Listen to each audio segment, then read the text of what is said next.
اعوذ باللہ من الشیطان الرجیم بسم اللہ الرحمن الرحیم۔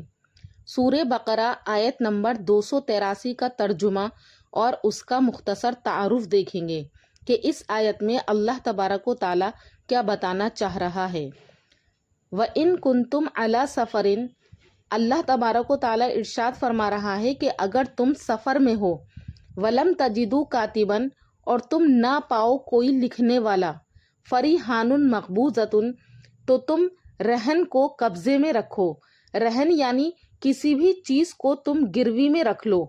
فَإِنْ أَمِنَ بَعْضُكُمْ بَعْضًا، پھر اگر تم ایک دوسرے پر بھروسہ کر لو، فَلْيُؤَدِّ الَّذِي، تو چاہیے کہ ادا کرے وہ شخص، اؤتُمِنَ، جس پر بھروسہ کیا گیا ہے، امانتہ،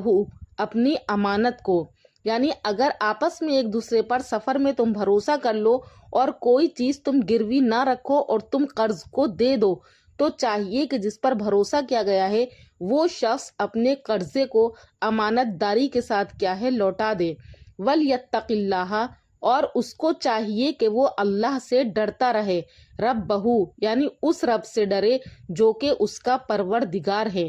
وَلَا تَكْتُمُوا الشَّهَادَةَ، اور تم گواہی کو نہ چھپاؤ۔ وَمَن يَكْتُمْهَا، اور جو کوئی چھپائے گا گواہی کو، فَإِنَّهُ آثِمٌ قَلْبُهُ، تو اس کا دل کیا ہے، وہ گنہگار ہے، یعنی وہ گنہگار دل رکھنے والا ہے۔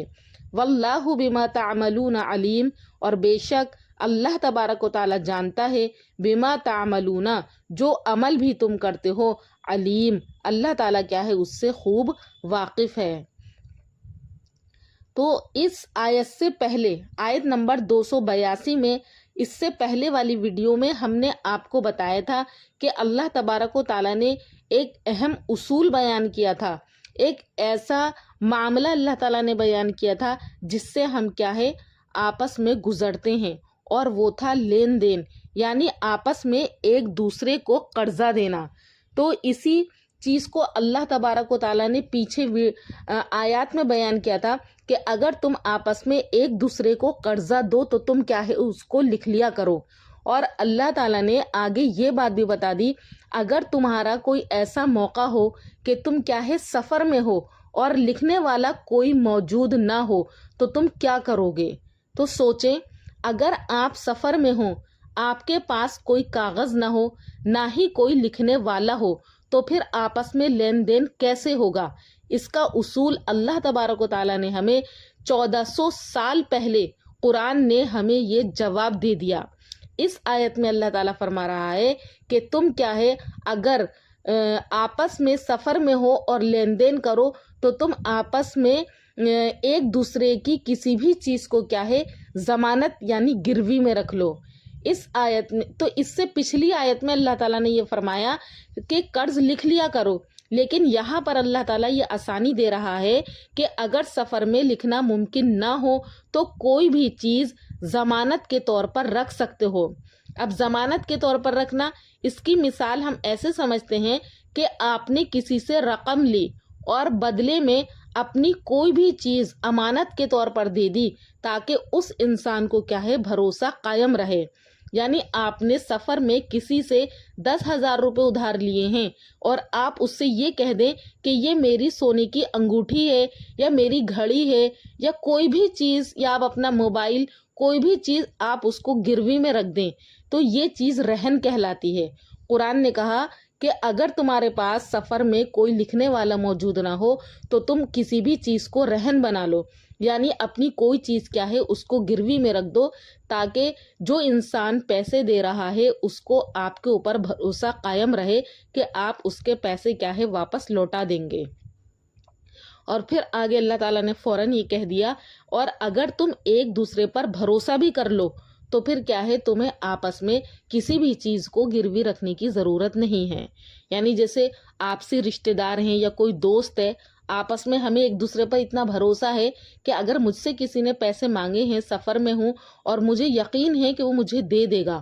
تو صرف میں نے اس پر بھروسہ کیا ہے، اس کی بات پر بھروسہ کر کے میں نے اسے پیسے دے دیے اور کوئی چیز ہم نے کیا ہے گروی میں نہیں رکھی ہے۔ تو اللہ تعالیٰ فرما رہا ہے تو پھر اس انسان کو چاہیے جس نے پیسے لیے ہیں بھروسے کے اوپر، تو وہ انسان کیا ہے اس کے بھروسے کو نہ توڑے اور وقت مقررہ پر کیا ہے اس کے پیسوں کو واپس دے دے۔ یعنی اسلام جو ہے وہ صرف کاغذوں پر نہیں چلتا، اسلام جو ہے وہ بھروسے کو پر بھی چلتا ہے۔ اسلام نے بھروسہ کرنے کو پر بھی ہمیں یہ بات سکھائی ہے کہ اگر ہم کسی پر بھروسہ کر سکتے ہیں تو بغیر لکھے، بغیر کسی چیز کو گروی میں رکھ کر ہم اس کو کیا ہے پیسے دے سکتے ہیں۔ اور آگے اللہ تعالیٰ نے فرما دیا کہ اس شخص کو چاہیے جس شخص نے بھروسے کے اوپر پیسے لیے ہیں وہ اس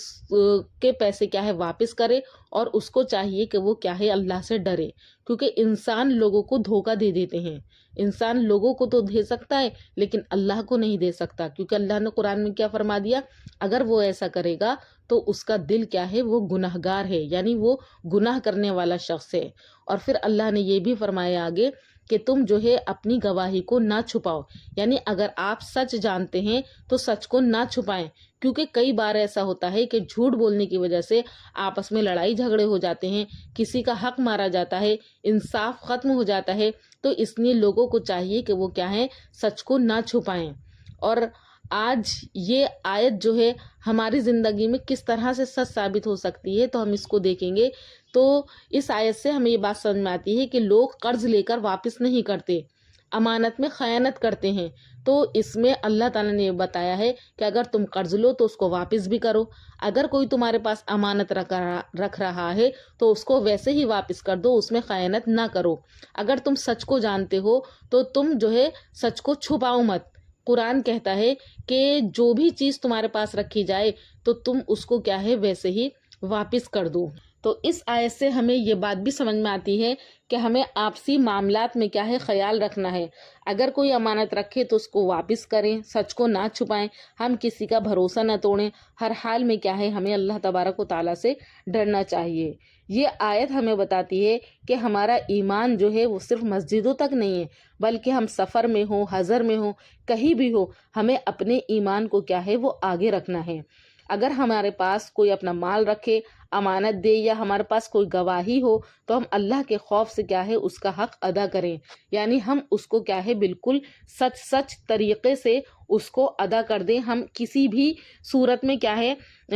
ہم اس میں بے ایمانی نہیں کریں گے، ہم اللہ تعالیٰ سے ڈرتے رہیں گے۔ اگر ہم اس کو چھپائیں گے یا ہم اس میں کمی بیشی کریں گے تو اللہ تعالیٰ نے فرما دیا کہ آسم قلبہ، اس کا دل کیا ہے وہ گناہ کرنے والا ہے، اور ہم جو بھی کچھ کریں گے اللہ تعالیٰ نے فرما دیا بما تعملون علیم، کہ تم جو بھی کچھ کرتے ہو اللہ تعالیٰ کیا ہے اس سے بخوبی واقف ہے۔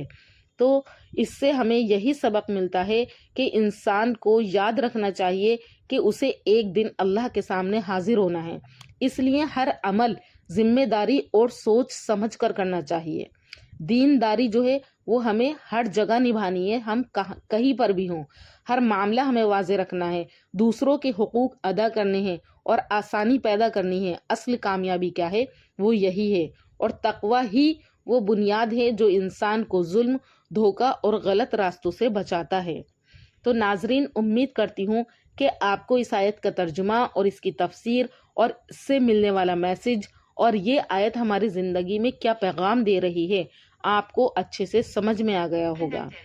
اور میں آپ سے یہ کہنا چاہوں گی کہ اگر آپ قرآن مجید کو صرف پڑھنے کے بجائے اسے سمجھنا، محسوس کرنا اور اپنی زندگی میں نافذ کرنا چاہتے ہیں تو ہمارے تفسیر القرآن کے اس چینل کو ضرور دیکھیں۔ یہ چینل آپ کی روحانی زندگی میں ایک نیا دروازہ کھول سکتا ہے، جہاں سکون بھی ہے، علم بھی ہے اور اللہ تبارک و تعالیٰ کے کلام کا قرب بھی ہے۔ تو آئیے قرآن سے اپنا تعلق مضبوط کریں۔ اس ویڈیو کو آپ دیکھیں، اس کو سمجھیں، سمجھ میں نہ آئے تو بار بار اس کا ترجمہ پڑھیں اور اس کو سمجھیں، دوسرے لوگوں کے ساتھ بھی شیئر کریں۔